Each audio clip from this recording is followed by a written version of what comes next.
Hello students, welcome back to catalyst YouTube channel. आज मैं DBT GRF का एक इंपॉर्टेंट सेशन लेके आई हूँ आपके लिए। आज हम लोग सॉल्व करने वाले हैं प्लांट फिजियोलॉजी के प्रीवियस ईयर में आए हुए questions.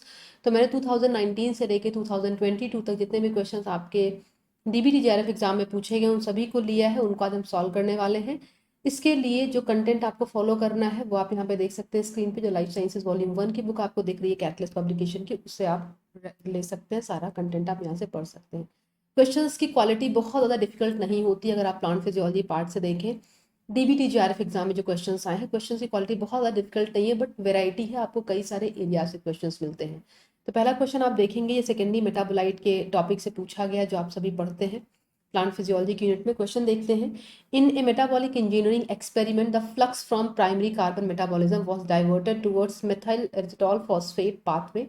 Which one of the following class of secondary compound do you think will accumulate more? इन्होंने पूछा है कि अगर MEPP पाथवे की तरफ हम डाइवर्ट कर दे कार्बन मेटाबॉलिज्म को, जो कि प्राइमरी सोर्स है, उसको अगर हम मेथिल एथिटॉल फॉस्फेट पाथवे की तरफ डाइवर्ट कर दे तो कौन सा कंपाउंड ऐसा है, सेकेंडरी मेटाबोलाइट कौन सा है जिसका एक्युमुलेशन आपको ज़्यादा देखने को मिलेगा। तो देखिए, अगर आपने पढ़ा होगा तो जो टर्पीन की कैटेगरी है जो आप पढ़ते हैं सेकेंडरी मेटाबोलाइट्स की तीन कैटेगरी आप पढ़ते हैं। टर्पीन पढ़ते हैं, आप पढ़ते हैं फिनोलिक कंपाउंड्स,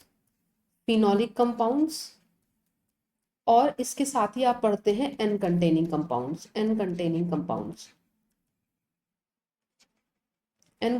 कंपाउंड्स। अब इसमें अगर आप टर्पीन का पाथवे आपने याद किया होगा तो टर्पीन की बायोसिंथेसिस के दो पाथवे आपको मिलते हैं। एक होता है MEP और दूसरा होता है मेवालोनिक एसिड पाथवे। ठीक है, तो MEP को ही हम बोलते हैं मेथिल एरिथ्रिटॉल पाथवे,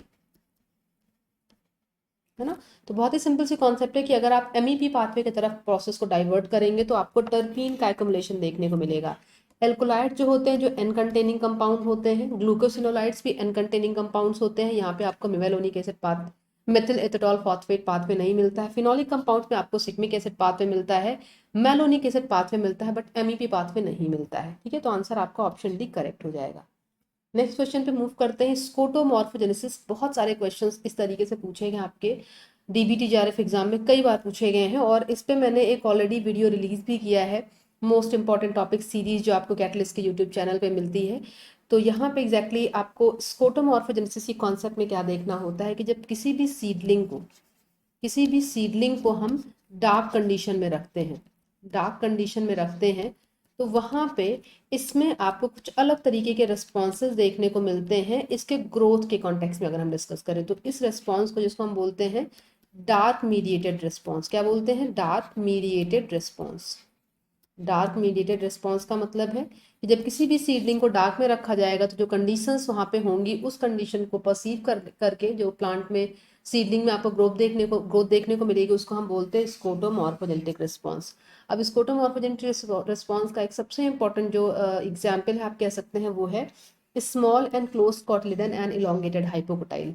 जो हाइपोकोटाइल बनती है, जो कॉटलिडन्स होते हैं, ठीक है, इसके ऊपर का ये पोर्शन एपिकोटाइल और इसके नीचे का ये पोर्शन हाइपोकोटाइल।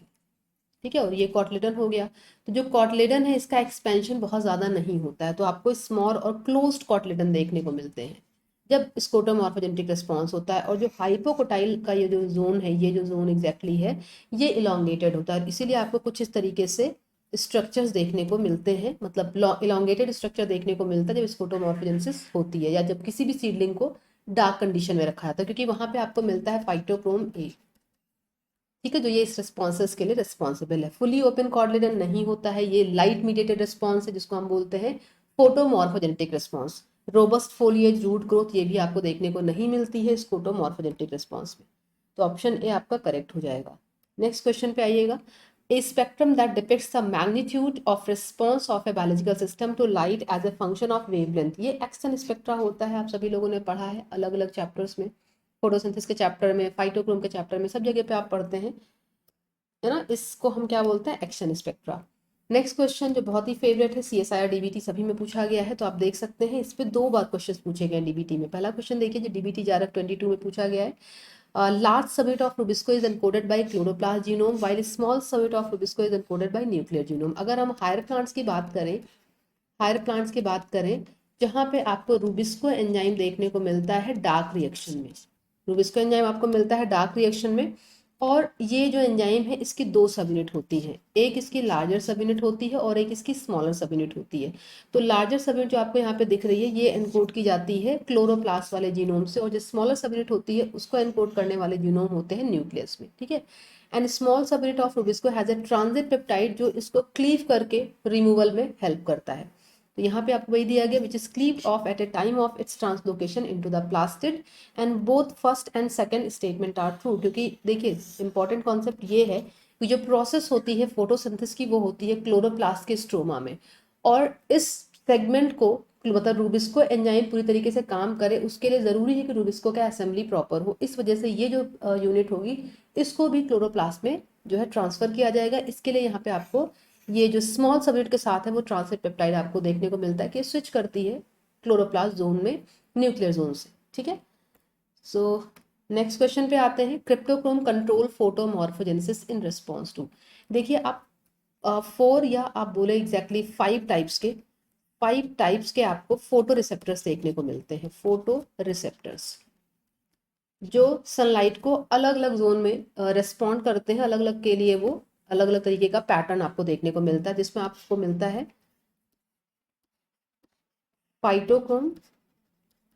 फाइटोक्रोम आपको मिलता है क्रिप्टोक्रोम। इन सब पे क्वेश्चंस पूछे गए आपके एग्जाम में। थर्ड आपको मिलता है फोटोट्रोपिन। फिफ्थ आपको मिलता है जेट ल्यूब फैमिली के मेंबर्स, एंड फिफ्थ जो कैटेगरी होती है ये UVR8 रिसेप्टर्स की होती है। अब यहाँ पे अगर आप देखें कि ये किस जोन को रिस्पॉन्ड करते हैं लाइट के, तो इनका जो रिस्पॉन्स जोन है वो अलग अलग आपको देखने को मिलता है। फाइटोक्रोम में आपको FR रेड और ब्लू और UVA लाइट, मतलब red light, far red light, blue light और UVA लाइट सबका रिस्पॉन्स मिलता है। क्रिप्टोक्रोम में आपको केवल ब्लू लाइट का प्लस UVA लाइट का रिस्पॉन्स मिलता है। एक बहुत अच्छी सी टेबल है जो मैं अभी आपको दिखा देती हूँ। अगर आपके पास कैटलिस्ट की fundamental of life sciences volume 1 की बुक है तो वहाँ से ये कॉन्सेप्ट आप डिस्कस एक बार रिकॉल कर सकते हैं। आप यहाँ पे देखेंगे जो स्क्रीन पे अभी आपको प्लांट फिजियोलॉजी यूनिट की जो इंडेक्स दिख रही है, जहाँ पे आपको जितने भी चैप्टर्स यहाँ पे ऑर्गेनाइज किए गए हैं वो प्रॉपर दिख रहे हैं। इसमें अगर आप जाएंगे फोटो मॉर्फोजेनेसिस का चैप्टर आपको दिख रहा है 738 पेज नंबर पे, तो बहुत अच्छी सी टेबल इसमें आपको मिल जाएगी और जिसमें इन सब के रेस्पॉन्सेज आपको बताए गए हैं कि ये किस तरीके के रेस्पॉन्सेज प्लांट में जनरेट करते हैं। आप देख सकते हैं ये तो फोटोसिंथेसिस का चैप्टर आपको दिया गया है ना। अलग अलग चैप्टर्स को बहुत ही डिटेल में यहाँ पे इलेबोरेट किया गया। अगर आपके पास में बुक है तो आप यहाँ से इन चीज़ों को पढ़ सकते हैं बहुत अच्छे से। ये ट्रांसलोकेशन का चैप्टर दिया गया है, पोटेशियम ट्रांसलोकेशन। उसके बाद आपको रेस्पिरेशन का चैप्टर दिया गया है और इसी के पास आपको कहीं पे मिल जाएगा फोटोमॉर्फोजेनेसिस का चैप्टर, ठीक है, जहाँ पे एक टेबल आपको दी गई है जिससे फाइटोक्रोम क्रिप्टोक्रोम इन सबसे कई बार क्वेश्चन पूछे गए। कई बार इनकी रेंज पूछी गई है, कई बार इनका फोटोमॉर्फोजेनेटिक रिस्पॉन्स पूछा गया है, इवन कई बार इनका रेगुलेशन पार्ट भी पूछा गया है, ठीक है। ये प्लांट हार्मोन का चैप्टर दिया गया है आपको और उसके बाद आपको मिल जाएगा फोटोमॉर्फोजेनेसिस का चैप्टर, ठीक है। तो आ जाते हैं अभी हम लोग इस चैप्टर पे, फोटोमॉर्फोजेनेसिस वाले चैप्टर पे। आप देख सकते हैं 10 ये सारी चीज़ें आपको यहाँ पे दी गई हैं। पहले तो आपको फोटोब्लास्ट की जो डिफरेंट काइंड ऑफ फोटोमॉर्फोजेनेटिक रिस्पॉन्सेज है वो दिए गए हैं, ये आप देख सकते हैं। जो सेगमेंट है लाइट के अलग अलग सेक्शन है वो आपको दिए गए हैं। ये एक्सन स्पेक्ट्रा आपको दिया गया, action spectra for inhibition of seed germination, अलग अलग लाइट के रिस्पॉन्सेज की जो अभी हम लोगों ने क्वेश्चन भी सॉल्व किया था। और मैं इस वाले टॉपिक की बात करी थी। यहाँ पे अगर आप ध्यान दें तो आपको बहुत अच्छे से दिख रहा है प्रॉपर तरीके से कि फाइटोक्रोम क्या कर रहा है, रेड लाइट, UVA लाइट, और क्रिप्टोक्रोम क्या कर रहा है, डिटेक्ट ब्लू लाइट, है ना, ये ब्लू लाइट को डिटेक्ट कर रहा है एज वेल एज ये UVA लाइट को डिटेक्ट कर रहा है, ठीक है। जबकि फाइटोक्रोम आपको फार रेड जोन में दिख रहा है और रेड जोन में दिख रहा है, UVA जोन में दिख रहा है। मतलब इसका जो फाइटोक्रोम का जो एरिया है वो काफ़ी वाइड है, लेकिन क्रिप्टोक्रोम आपको UVA और ब्लू लाइट में ही देखने को मिलता है, ठीक है। तो आंसर आपका इसमें चेक कर लेते हैं। आंसर आपका इसमें blue and UVA light correct हो जाएगा। चलिए नेक्स्ट क्वेश्चन पे आते हैं। नेक्स्ट क्वेश्चन देखिएगा, not gene. Not gene products, ये भी टॉपिक आपको मिल जाएगा इस जो अभी मैंने आपको बुक दिखाई। नॉट जीन एग्जैक्टली आपको देखने को मिलते हैं जो नाइट्रोजिनेज की प्रोसेस आपको मिलती है। नाइट्रोजिनेज का इंटरैक्शन रिक्वायर्ड होता है ना, आपको पता होगा प्लांट्स में N2 फिक्सेशन की प्रोसेस के लिए नाइट्रोजनेज एंजाइम काम करता है, और ये प्रोसेस हो इसके लिए बैक्टीरिया और प्लांट का एसोसिएशन होना इंपॉर्टेंट है, इनका आपस में इंटरैक्ट करना इंपॉर्टेंट है।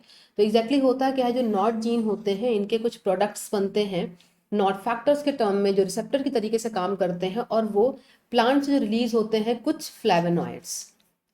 फ्लेवेनॉइड्स उनको परसीव करने का काम करते हैं ये नॉट जीन के जो रिसेप्टर्स होते हैं, जो नॉट जीन के प्रोडक्ट्स होते हैं।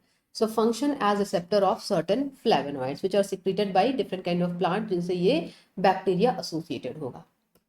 अगले क्वेश्चन पे आ जाएंगे, DBT-JRF 22 का ये भी क्वेश्चन आप देख सकते हैं, कितने सारे क्वेश्चंस आपके प्लांट फिजियोलॉजी से डायरेक्टली पूछे गए हैं। ये क्वेश्चन है, विच of the following is correct for function, correct function of leg haemoglobin. Leg haemoglobin एक प्रोटीन है जो नाइट्रोजिनेज एंजाइम के सराउंडिंग में O2 को रियूज करने का काम करता है उससे बाइंड करके।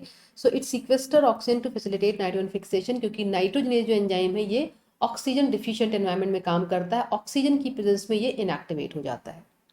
नेक्स्ट क्वेश्चन आएंगे, nitrification during nitrogen cycle is production of. देखिए नाइट्रिफिकेशन की जो प्रोसेस है इसमें आपको एग्जैक्टली दो स्टेप्स मिलती हैं, है ना। दो स्टेप्स आपको देखने को मिलती है, जिसमें पहले स्टेप में अमोनिया का कन्वर्जन, इसको मोर रिड्यूस फॉर्म में कन्वर्ट किया तो पहले अमोनिया को नाइट्राइट में कन्वर्ट किया जाता है, और फिर नाइट्राइट का कन्वर्जन होता है नाइट्रेट में। इसमें अलग अलग तरीके के एंजाइम्स और अलग अलग तरीके के बैक्टीरिया का इन्वॉल्वमेंट होता है। तो इस प्रोसेस को हम बोलते हैं नाइट्रिफिकेशन, मतलब अमोनिया से नाइट्रेट बनने की जो पूरी प्रोसेस होती है उसको हम बोलते हैं नाइट्रिफिकेशन। तो आंसर आपका नाइट्रेट करेक्ट हो जाएगा, क्योंकि फाइनली हमें बनाना है नाइट्रेट। नेक्स्ट क्वेश्चन पे आएंगे, ये बार बार आप देख सकते हैं स्कोटोमॉर्फोजेनेटिक, इस पे ऑलरेडी मैंने एक वीडियो रिलीज किया है, जाके देखिएगा फाइटोक्रोम पे चैप्टर से रिलेटेड, क्योंकि ये उसी का रिस्पॉन्स है, राइट।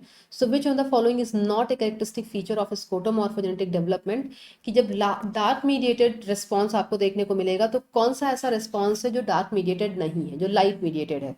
तो एपिकल हुक होगा, स्कोटोमॉर्फोजेनेटिक रिस्पॉन्स है। क्लोज्ड कॉटिलेडन्स होंगे, ओपन कॉटिलेडन्स नहीं होंगी, ये भी स्कोटोमॉर्फोजेनेटिक रिस्पॉन्स है। एक्सपैंडेड लीफ नहीं होगी, एक्सपैंडेड लीफ आपको तब देखने को मिलती है जो आप इलोंगेटेड मतलब सीडलिंग की ग्रोथ की बात करते हैं, तो ये रिस्पॉन्स आपको फोटोमॉर्फोजेनेटिक रिस्पॉन्स है, फोटोमॉर्फोजेनेटिक रिस्पॉन्स। लीफ का ग्रीन होना या ओपन होना या एक्सपैंडेड होना, ये सब फोटोमॉर्फोजेनेटिक रिस्पॉन्स है जो लाइट मीडिएटेड है। लॉन्ग हाइपोकोटाइल आपको मिलेगा, ये भी स्कोटोमॉर्फोजेनेटिक रिस्पॉन्स है। तो तीनों आपके ये स्कोटोमॉर्फोजेनेटिक रिस्पॉन्स है, ये आपका केवल एक अकेला ऐसा है जो फोटोमॉर्फोजेनेटिक है, स्कोटोमॉर्फोजेनेटिक नहीं है। तो आंसर आपका सी करेक्ट हो जाएगा। नेक्स्ट आ जाएंगे, विच of the following treatment is required for flowering in winter annual types of Arabidopsis plant. की एराबिडोप्सिस का जो प्लांट है एग्जैक्टली ये लॉन्ग डे प्लांट है। तो आपको पता है फ्लावरिंग के में मतलब किस तरीके के प्लांट में फ्लावरिंग की रिक्वायरमेंट क्या होती है, लॉन्ग डे पीरियड चाहिए होता है, शॉर्ट डे पीरियड चाहिए होता है, लॉन्गर डार्क पीरियड, या क्या रिक्वायरमेंट होती है, उसके अकॉर्डिंग प्लांट को अलग अलग कैटेगरी में कैटेगराइज किया गया है। अब यहाँ पे आपसे पूछा गया है कि जो the following treatment is required for flowering in winter annual type Arabidopsis plant. तो एराबिडोप्सिस प्लांट में एग्जैक्टली आपको प्रोलॉन्ग कोल्ड पीरियड देना पड़ता है फ्लावरिंग की प्रोसेस के लिए, ठीक है। नेक्स्ट क्वेश्चन पे आ जाएंगे, ये तो बिल्कुल मेमोरी बेस्ड क्वेश्चन है कि जो लैटरल रूट्स होती हैं ये कहाँ से इनिशिएट होती हैं। तो पेरिसाइकिल इनकी ओरिजिन होती है, इसको भी आप याद रखेंगे, ये 2021 में पूछा गया क्वेश्चन था। नेक्स्ट क्वेश्चन पे आएंगे, और इसमें पूछा गया है, ये भी बहुत कॉमन क्वेश्चन है जो बहुत बार पूछा गया आपके एग्जाम में, कि आप जब डार्क रिएक्शन पढ़ते हैं तो आप C3 साइकिल पढ़ते हैं, C4 साइकिल पढ़ते हैं और कैम प्लांट्स पढ़ते हैं। तो C3 साइकिल क्यों C3 बोला जाता है, क्योंकि इसमें जो फर्स्ट स्टेबल कंपाउंड बनता है, फर्स्ट स्टेबल कंपाउंड जो बनता है ये 3 कार्बन कंपाउंड का होता है, और जो कौन सा है 3-फॉस्फोग्लिसरेट या 3-फॉस्फोग्लिसरिक एसिड, 3-फॉस्फोग्लिसरेट या फिर 3-फॉस्फोग्लिसरिक एसिड, दोनों ये ऑप्शन आपको मिल सकते हैं, ग्लिसरिक एसिड, ठीक है। आपको जो फॉस्फेनॉल फॉस्फेट दिया है नहीं होगा, DHAP भी नहीं होगा, आगे बनता है ये रिबुलोज बाइफॉस्फेट, ये भी नहीं होगा, ठीक है। तो आंसर आपका हो जाएगा 3-फॉस्फोग्लिसरेट। नेक्स्ट क्वेश्चन देखेंगे, which of the following plant hormone employs a phosphorelay system to regulate gene expression. अगर आपने प्लांट हार्मोन की सिग्नलिंग पढ़ी होगी तो आपको पता है कि जो ऑक्सिन है, ब्रेसिनोस्टेरॉइड है, इथालिन, इनमें आपको फॉस्फोरिले सिस्टम देखने को नहीं मिलता। जब आप साइटोकाइन की अगर आपने सिग्नलिंग पढ़ी होगी, जहाँ पे आप CTR1 की स्टोरी देखते हैं, आप इनके रिसेप्टर्स देखते हैं जिसमें AHP प्रोटीन का फॉस्फोरिलेशन होता है, फिर type A protein, type B AR etcetera protein का फॉस्फोरिलेशन होता है। मतलब सिंपल यहाँ पे आपको 2 कंपोनेंट सिस्टम देखने को मिलता है, जिसमें जो एक्टिवेशन है, जो सिग्नलिंग पाथवे रन हो रहा होता है, उसमें आपको फॉस्फोरिलेशन की प्रोसेस मिलती है। मैं अभी जो बुक आपको दिखा रही थी, जस्ट अ मिनट में, इसमें आपको बहुत अच्छा सा एक डायग्राम दिया गया है, वो मैं आपको दिखाती हूँ, जिसको देख के आपको बहुत ही क्लियर आइडिया होगा कि क्यों हम यहाँ पे डिस्कस कर रहे हैं कि यहाँ पे हमें मिल रहा है लाइक फॉस्फोरिले सिस्टम। जैसे हम ऑक्सिन की बात करते हैं तो ऑक्सिन में हमें एग्जैक्टली क्या मिलता है। ऑक्सिन अगर आपने पढ़ा होगा तो ऑक्सिन और जिब्रालिक एसिड में आपको डी रिप्रेशन टेक्निक मिलती है, ठीक है। मतलब रिप्रेशर होता है जिसको आगे डिग्रेड किया जाता है, फिर इनके रेस्पॉन्सेज आपको देखने को मिलते हैं। But in case of cytokinin, जो सिग्नलिंग की प्रोसेस है वो मीडिएट की जाती है किसके थ्रू, फॉस्फोरेशन की प्रोसेस के थ्रू। यहाँ पे आप देख सकते हैं phyto hormones growth promoter 704 page number पे है।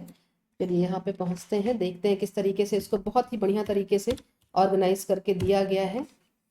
जस्ट अ सेकेंड, मैं आपको दिखाती हूँ। अगर आपके पास बुक है तो आप यहाँ से जाके एक बार जरूर से इस पॉइंट को रीड करिएगा, आपको बिल्कुल ही क्रिस्टल क्लियर हो जाएंगे ये कॉन्सेप्ट। और हार्मोन की सिग्नलिंग आपके DBT JRF एग्जाम के लिए, CSIR एग्जामिनेशन के लिए, सभी के लिए इंपॉर्टेंट है, तो इसको आपको पढ़ना ही पढ़ना है, कोई इफ बट इसमें नहीं। अगर आप छोड़ के जाएंगे तो फिर क्वेश्चंस आप मिस करेंगे, ठीक है।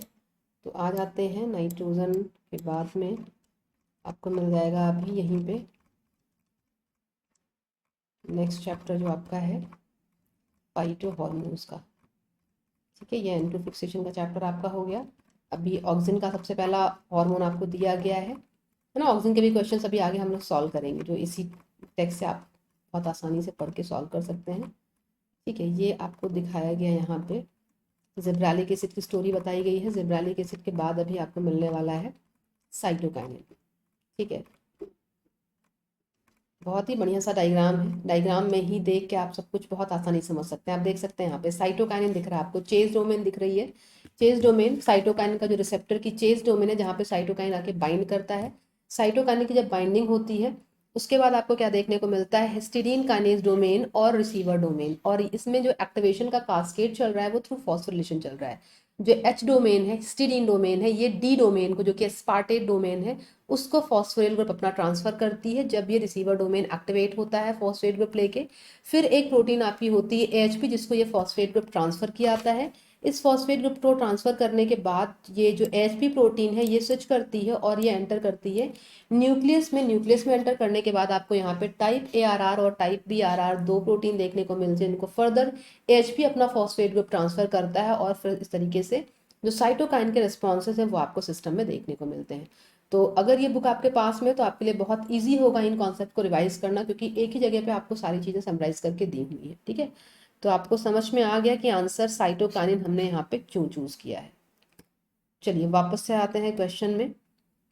अगला क्वेश्चन देखिएगा, साइटोकाइन आंसर आपको मिल गया। नेक्स्ट क्वेश्चन जो अभी मैंने आपको फाइटोक्रोम की स्टोरी दिखाई थी उसी से है, जो चैप्टर मैंने अभी आपको फोटोमॉर्फोजेनेसिस का दिखाया था उससे सॉल्व होगा। ये DBT JRF 2020 का क्वेश्चन है। Which class of phytochrome is highly abundant in etiolated seedling and is also light labile? कि फोटो लेबाइल कौन है, लाइट लेबाइल कौन है, मतलब लाइट के प्रेजेंस में कौन सा फाइटोक्रोम है जो डिस्ट्रक्ट हो जाता है, जिसका डिग्रेडेशन हो जाता है।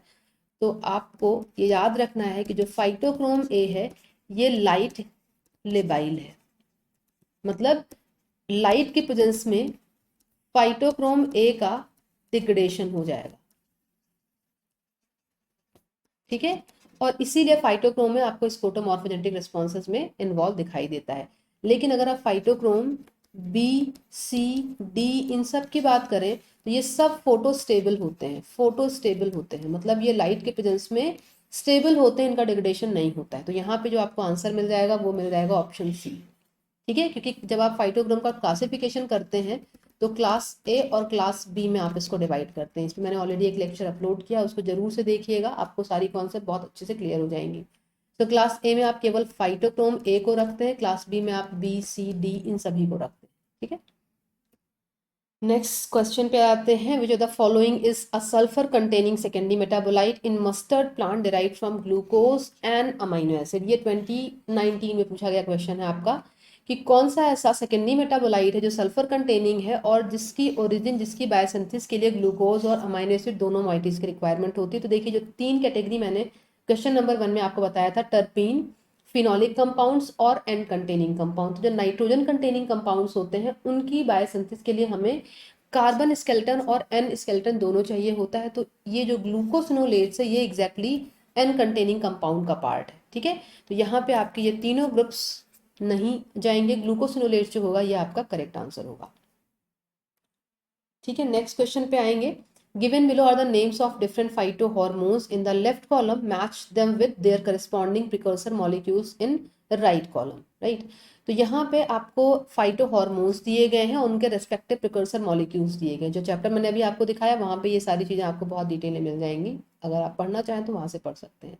ऑक्सिन की अगर बात करें तो ऑक्सिन बनता है ट्रिप्टोफैन से। ऑक्सिन ट्रिप्टोफैन डिपेंडेंट और ट्रिप्टोफैन इंडिपेंडेंट दोनों तरीके से बनता है। देखिए हमारे पास 2 प्लांट हॉर्मोन्स ऐसे हैं, एक ऑक्सिन जिसका प्रिकर्सर ट्रिप्टोफैन है और दूसरा हार्मोन जो है इथाइलिन, इसका प्रिकर्सर है मेथियोनिन। मतलब 2 अमाइनो एसिड्स ऐसे हैं जो एज ए प्रिकर्सर काम करते हैं, एक ऑक्सिन के लिए जो ट्रिप्टोफैन है, एक इथाइलिन के लिए जो कि मेथियोनिन है। तो इथाइलिन भी मैच कर देते हैं मेथियोनिन के साथ में।